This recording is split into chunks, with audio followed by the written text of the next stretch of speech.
Shares in the company Ripple are different than XRP. We have many people in our community that have invested in both.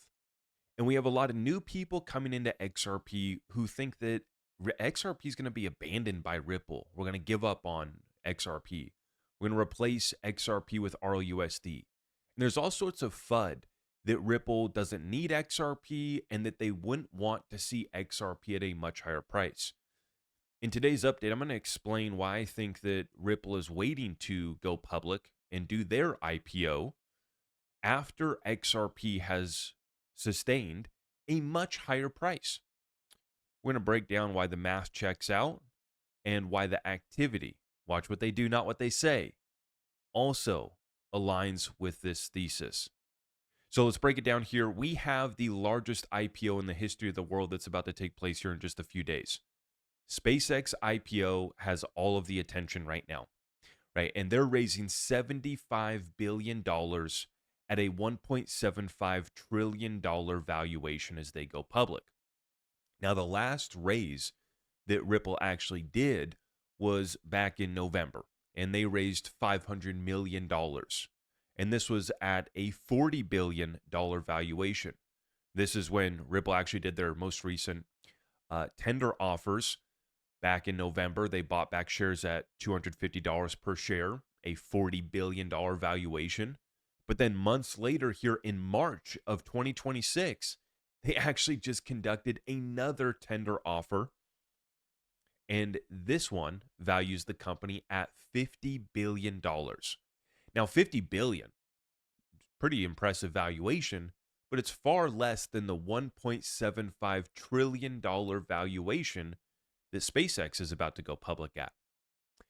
And if you have been listening to Ripple and the leaders like Brad Garlinghouse and others, you know that Ripple wants to put a dent in the universe, right? Similar to these companies like SpaceX, OpenAI just filed for their S1 to go public as well too, and Anthropic is the big three IPOs that are set to come this year. And so I think that we have a timeline where Ripple, one, doesn't need to go public. And this brings us back to that position of strength. But then the incentive for Ripple to wait, one, for these IPOs to pass, right? Let the IPO bubble, let the AI bubble do its deal. Maybe it's not a bubble. I shouldn't even inject that commentary. Let's just let SpaceX go public, Anthropic, OpenAI, let them take the stage right here in 2026. But as you look ahead, 2027 and beyond, you let these companies run their deal. And then you also allow XRP utility to take place in the adoption and the growth that we're already seeing. But it's not leading to XRP price going up.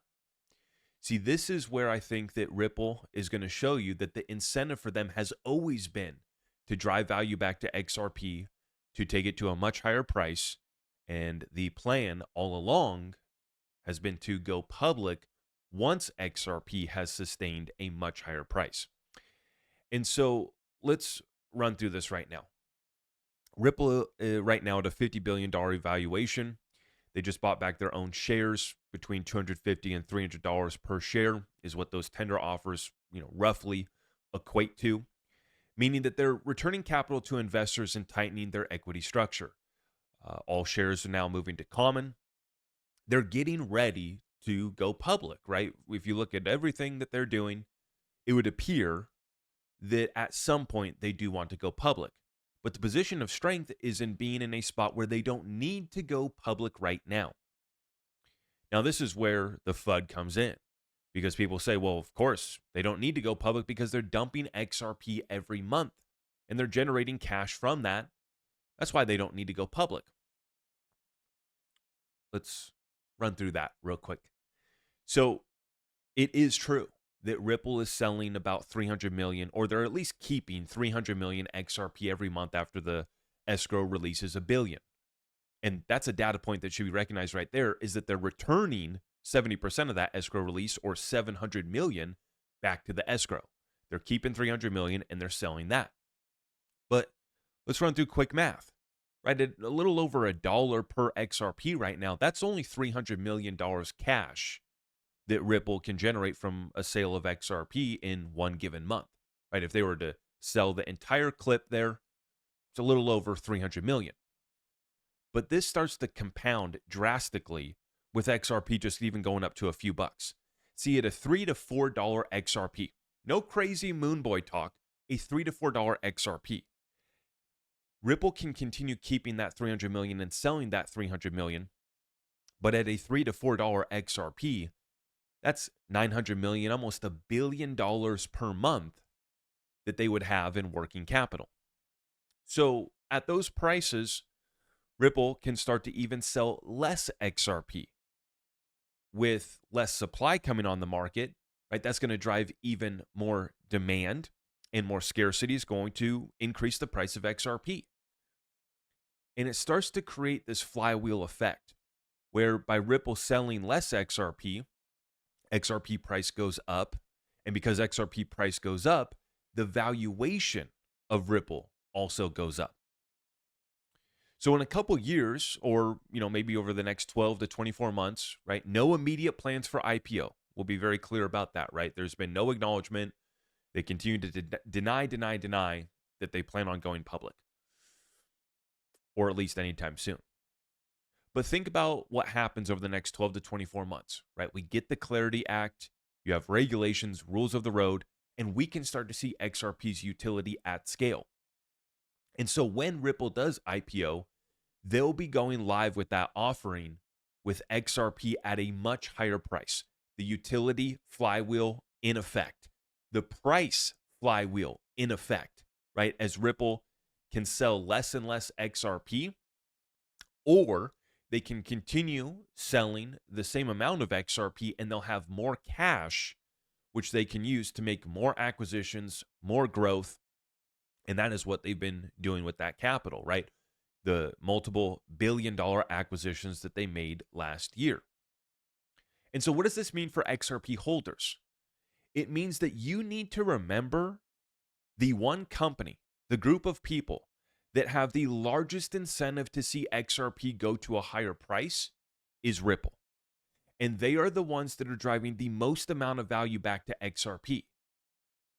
So yes, Ripple is not forcing a supply shock right now because they continue to sell off 300 million XRP, roughly 300 million XRP every month. But you have to ask yourself, how does this change? And I'm going to throw in one more curveball, one more variable to include in your maths and your equations and your valuations of XRP. The other big caveat and variable to consider is the Clarity Act law. This says that for a mature blockchain, you can't have more than 20% of the supply held by any one party. See, this is where you could see the selling off of XRP, or maybe the fulfillment of pre-allocation contracts that Ripple has been signing and conducting for the past 10 years. Those pre-allocation contracts get fulfilled so that Ripple's holdings drop below 20 billion. And if Ripple's holdings are going to have to drop below 20 billion, Ripple will once again have further incentive to see XRP at a higher price because they're going to have to hold less XRP. Right now, they're at about 40 billion, 50 billion XRP. If they have to get that holding down to 20 billion, right, and Ripple wants to go public at a much higher valuation, they're going to need XRP at a much higher price. So you put this together with the liquidity flows and the utility of XRP and the talk of it can't be dirt cheap. They need XRP to be at a higher price to fulfill that liquidity. You combine that with the fact that Ripple needs XRP to be at a higher price for that valuation to be realized. And I don't think that they have plans to go public being at a 50 billion valuation. I don't think that they have plans to go public at a 100 billion or even 500 billion valuation. I believe that they want to go public just right along there with SpaceX and others at a $1 to $2 trillion valuation. How much they raise at IPO, 50 billion, 75 billion, that's yet to be seen. But it is my opinion that they want to go higher at a much valuation. And I'm going to leave you with one final data point to consider. If you look back at the buyback offer, the tender offer that they tried to conduct in November, nobody wanted to sell back to Ripple. All of the shareholders, there's very few people that actually want to get rid of their shares. This article from Yahoo Finance back in November of 2025. Ripple attempts $1 billion stock buyback, but finds few sellers amidst surging crypto valuations. So it goes on to say here, Ripple ran into the lowest participation rate compared to previous tender offer rounds, suggesting that those who already hold shares in promising companies will not let go of them.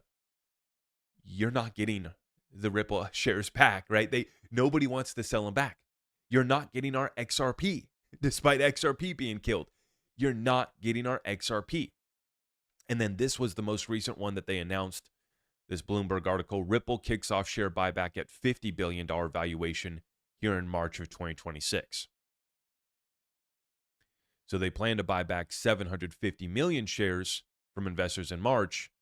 And what I'm hearing, word on the street, is that there is some selling, but there's just so many people that want to hold on to those Ripple shares. And there's so many of us that want to hold on to our XRP because we see the play here. I think that a lot of people just have this completely backwards, and you don't need to do any sort of mental gymnastics to get to the same conclusion, to get to the same understanding that 2 + 2 still equals 4. Ripple has a bunch of XRP. Obviously, they have the largest incentive to see it go to a much higher price. When you factor in the Ripple IPO that they are considering down the road, 2 + 2 equals 4. XRP at $5, $10, $20, while Ripple sits on 40 billion, or let's assume Clarity Act passes and their holdings have to drop to 20 billion, right? 20 billion times $5 XRP, a $10 XRP, a $20 XRP. You start to see how not only are they going to have one of the largest balance sheets of any company in the space, they're going to be in a position of strength all the way up until they IPO. And that IPO is just going to bring even more liquidity and capital for Ripple to work with as they expand, grow, and add fuel to the fire that they're already cooking. So I hope that everybody can understand why I'm still holding to a thesis that XRP is going to a much higher price. We continue to bring it back to the utility, the fundamentals, and when you just look at the simple story here of Ripple and what they're building, it's getting very interesting. So let me know in the comments down below what you guys think of the Ripple IPO, their valuation, and what this means for the price of XRP. And before we head out, I want to plug our sponsor real quick, iTrust Capital. And I actually have breaking news. I got this confirmed from the team yesterday. A lot of people have been concerned because you haven't had the ability to pull your crypto out of the premium custody account. And that was part of the closed loop system, right? They built that with intent so that nobody could steal your crypto. But now they are adding, and this is live now, they've added the ability for you to actually withdraw in kind out of the premium custody account as well. They've added security steps to make sure that it's actually you trying to withdraw that crypto out so that you can keep your crypto safe. But that ability is now enabled. So yes, you can withdraw your digital assets out of the premium custody account if you want to. But we signed up with iTrust Capital. I created my premium custody account last week. Very happy with how easy and simple it was to create. They also have the traditional Roth and SEP IRA product for your retirement funds. And then we love the new product that they created, the treasury account for your business, your trust, your LLC, or nonprofit to start holding digital assets, precious metals in free institutional grade custody. And when you sign up using my link down below, get your account funded, you'll get that $100 funding bonus. So check them out. Come on back. I'm going to be going live here today at 1 p.m. Eastern. That's our new live show slot for Tuesdays, 1 p.m. Eastern. Come on back. Hit your notification bell so you don't miss it. And then we do it Thursdays at 10 p.m. Eastern. So we got live shows coming up this week. Full market update coming up here in a couple hours. Stay tuned for that. Appreciate all of your support. Everything else is at my website. God bless. I am your host, Zach Rector. I really appreciate all of the love and support. If you want to support the channel, just remember that you can start by smashing that thumbs up for me, sharing this content far and wide, and everything else is at my website.